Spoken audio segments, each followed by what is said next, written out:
Liquor case ప్రారంభమైన తీరు చూస్తే చిత్ర విచిత్రాలు ఎన్నో కనిపిస్తాయి. అసలు ఈ కేసు ఎలా ప్రారంభమైంది, ఫిర్యాదు చేసిన వ్యక్తులు ఎవరు, ఈ వివరాలు చూస్తే తర్వాత మీరే ముక్కు మీద వేలేసుకుంటారు. రాష్ట్రంలో ఎన్నికల ఫలితాలు జూన్ 4న వెలువడ్డాయి. ఇది జరిగి 48 గంటలు గడవక ముందే జూన్ 6వ తారీఖున బ్రెవరేజ్ కార్పొరేషన్ చైర్మన్ గా ఉన్న డి వాసుదేవరెడ్డిపై ఒక విచిత్రమైన ఫిర్యాదు అందింది. ఆ ఫిర్యాదు చూస్తే మీరు అవాకు కాక మానరు. విజయవాడ ప్రసాదంపాడులో ఉన్న సాయి విహార్ అపార్ట్మెంట్ లో ఉన్న ఏపీ బ్రెవరేజ్ కార్పొరేషన్ కార్యాలయం నుంచి ఒక వ్యక్తి కొన్ని ఫైళ్లు, కంప్యూటర్ పరికరాలను తీసుకుని ఒక వాహనంలోకి ఎక్కించుకోవడం చూశానని, రాష్ట్రంలో అధికార మార్పిడి జరుగుతున్న తరుణంలో కీలక పత్రాలను, ఆధారాలను ధ్వంసం చేసేందుకు వాటిని దొంగతనంగా తరలిస్తున్నట్టు అక్కడ పరిస్థితులు బట్టి తనకు అనుమానం కలిగిందని, పత్రాలు తీసుకువెళుతున్న వ్యక్తిని ప్రశ్నిస్తే సమాధానం ఇవ్వకోకుండా హడావుడిగా కారు డ్రైవ్ చేసుకుంటూ వెళ్లిపోయాడని, ఆ వ్యక్తి ఏబిసిఎల్ ఎండి వాసుదేవరెడ్డి గారు తెలుసుకున్నానని గద్దె శివరామకృష్ణ అనే వ్యక్తి ఫిర్యాదు చేశాడు. పోలీసులకు తాను కంప్లైంట్ ఇస్తే తీసుకోలేదని, అందుకే సిఐడి వారికి ఫిర్యాదు చేస్తున్నానని చెప్పుకొచ్చాడు. అసలు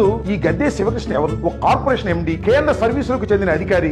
ఆఫీసుకు వచ్చి వెళ్తే సంబంధం లేని ఈ గద్దె శివకృష్ణ అనుమానంతో ప్రశ్నించడం ఏమిటి, ఆయన సమాధానం ఇవ్వలేదని ఫిర్యాదు చేయడం ఏమిటి? ఇలాంటి అనుమానాలు రాక మానవు. ఈ కథను ఎవరు వెనక నుండి నడిపిస్తున్నారో మనకు తెలియంది కాదు. వేల కోట్ల రూపాయల స్కామ్ జరిగిందని ఒకవైపు ఆరోపణ చేసి మరోవైపు ఇలాంటి కాకమ్మ కథలతో ఫిర్యాదు చేయడం విచిత్రం కదా. దీని వెనుక తప్పుడు ఉద్దేశాలు లేవంటారా? ప్రజలు అర్థం చేసుకోవాలని ఈ సందర్భంగా నేను కోరుతున్నాను.